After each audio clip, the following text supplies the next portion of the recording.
most of the time. This is when when you're on the move, y'all weren't getting 10 hours of sleep. Yeah, no, when we were on the move, if we had to go any distance, we would sit in the track for 2-3 days and get no sleep, and then we'd still have to function and stuff. So that really sucked. But when we were in one spot for a couple of days, like me and Sullivan enjoyed having our little. It was like our little getaway to be able to sit around, BS, and have coffee. We had these little Coleman camping heaters that we, once we ran out of the white gas that they supplied with it, we just used JP8, which is the fuel they use for Humvees and stuff. So we just used that, and come to find out later that like JP8 burns a little slower, so if you pump it too much, the whole thing ends up starting on fire because the whole thing gets covered in this fuel, and then before you know it, you got to throw sand all over it to put the fire out. But it was kind of cool. Like one of my fond memories is sitting in my fighting hole, looking around, and we've got half a dozen or more Marines sitting just in my fighting hole, drinking coffee that I made. So I'd make a couple before the war. You were the only one that was drinking. I remember us discussing this earlier. You were the only one that drank coffee in your squad, and then before the end of the war, everyone was an avid coffee drinker. Yeah, like everyone's like, oh, coffee's not good, and then I make a good cup of coffee. Like even non-coffee drinkers like my coffee, but I think it's just the right amount of sugar and creamer can get anybody. It turns into chocolate or caffeinated chocolate milk after that. But yeah, I ended up. Everybody would give me their sugar and their creamer and their coffee, all that dried stuff from the MRE, and they'd just give it to me, and I'd save it all, just for a rainy day, and ended up needing it all during the push. Oh, so you were collecting this in Kuwait then? Yeah, I was collecting. And MREs, that's the meal ready to eat. Okay, the field rations. The field rations that we'd get, yeah. So I had a whole bag of that stuff, and ended up making a lot of coffee during the war, and it was great because it was our nice little took us away from reality for just a little bit to be able to sit around and everyone would sit around and BS and drink coffee early in the morning. So it was just. So it was all the field Starbucks. Yeah, it was little field Starbucks. They called it. Okay.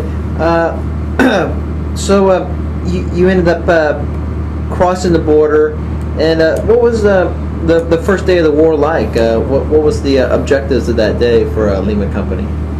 Well, we after Safwan, like we never really knew what to expect. Down at the Lance Corporal PFC level, we never really got the full word or the full situation, and we moved so fast that it was hard to keep up. And sitting in the position that I'm in now, I know how hard it is to pass all the detailed word to the down, but it needs to happen. But like I remember we moved from Safwan to the 32nd compound. Now if that's the 32nd Armor Brigade or what they were, I can't remember, but I know it was the 32nd compound is what we did. And it was, I guess there was supposed to be 6,000 enemy troops there, and there was only like 1,000 of us, so it was like 6-to-1 odds. And I was like, well, oh, so the whole battalion was in the attack? Yeah, the whole battalion was going to do this attack, and I remember thinking like 6-to-1, pretty good odds. Like we should be able to get some killing in here, like this will be an interesting fight.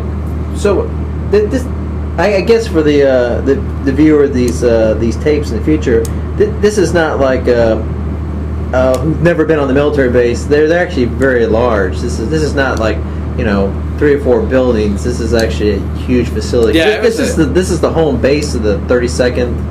This is not like some field position. Yeah, no, it was a big base. Permanent buildings. Yeah, permanent buildings and motor pools, little training sectors and motor pools and stuff. And yeah, it took a long time to clear it. I want to say the better part of the day to make sure that it was all emptied out. But I guess we got some word later that locals had said that all the soldiers there had dropped their uniforms and went and disappeared.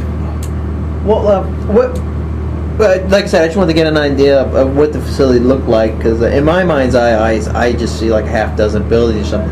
Realizing now that this is actually a large facility. What was your, I assume y'all when y'all attacked this facility, you still attacked as if it was being manned by Iraqis. What yeah, we thought when we first got there, we thought this place was inhabited and these guys were just hiding it within the buildings. Like, we didn't know. We pulled up. And I remember getting out of the back of my track, and the not having any word from my squad leader, just said, "Get out of the track." Well, I didn't know if we were going to open the doors and be facing the fight or what. But knowing now, the track always faces the fight. Why would you open the back door to a track? So, anyways, I get out and start running towards the front of the track, and the track's basically parked right at a berm. So we get up on this berm, all of us on line. So how high was the berm? Could the track see over the berm? Yeah, the tracks could see over it, the top part of the track. So I'd say it was probably 8 feet tall. Okay. 6, 8, yeah, about 8 feet tall. So we'd climb up on this berm, and we were all laying down. And I remember people shooting at the buildings and not really wondering, I was wondering, what they were shooting at, but I never, at that point I didn't fire because I didn't see a target or anything. So what weapons did you have? I don't know if I got that right. I had an M16. Okay. At that point, and I may have even had a 203, but that part I can't remember. Okay.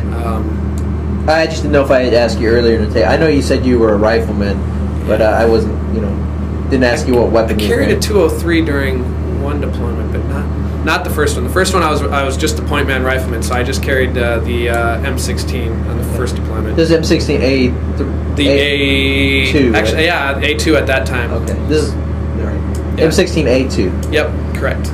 And then when we started to go clear the buildings, I remember crossing this big danger area. I want to say it was 200-300 meters. So in this entire run over there, at any point we could have been mowed down by the enemy had they been there, which we still hadn't. We had no word that there was no enemy there, or at least very, very little. If there was any resistance, there may have been small, but it wasn't. I didn't incur any resistance. But I remember running over to the first building. They had said that the tracks were going to suppress for us. And no kidding, I remember running. I was out front, and the rest of the squad's following behind me. And as I'm running, I'm seeing these tracers, between 5 and 10 feet in front of me. As I'm running towards them, I see these 50 cal tracers from the tanks from the tracks off to my right, just laying down suppressive fire right in front of us. And it was a bunch of. When I looked to my right, there was a bunch of tracks just lighting up in front of us and stuff, making sure that we were good. And I remember, at first... And these 50 cal rounds, the diameter is like a half an inch, right? So these aren't like little bullets. Yeah. Yeah, those are pretty big rounds. And I remember at first I was a little apprehensive and a little scared.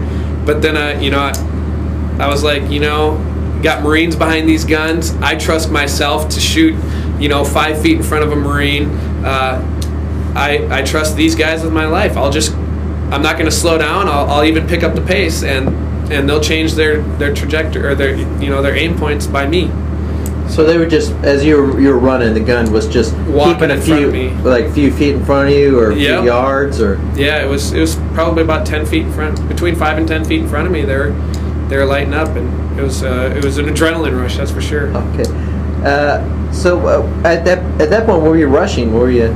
I mean, y'all weren't taking any fire, but I guess with all the gunfire going on, you really weren't sure. Yeah, we weren't. We didn't know what was going on. So we make it over to the first building, and it's got this big steel door on the side of the building that we went to, and it had a padlock on it. And I remember first trying to just kick the door down, but it was a big steel door. There was no way to kick this down. So my squad leader, Ox, or Corporal Delfield. Oh, his nickname was Ox. Yeah, his nickname was Ox. I assume he was a pretty big guy. He was a big guy. Just a big dude. And what was his name again? Delfield. Patrick Delfield. Patrick Delfield. He was a corporal? Yes, he was a corporal. Okay. And he even tried. He tried kicking the door down several times. Didn't happen. Barely even put a dent in the door.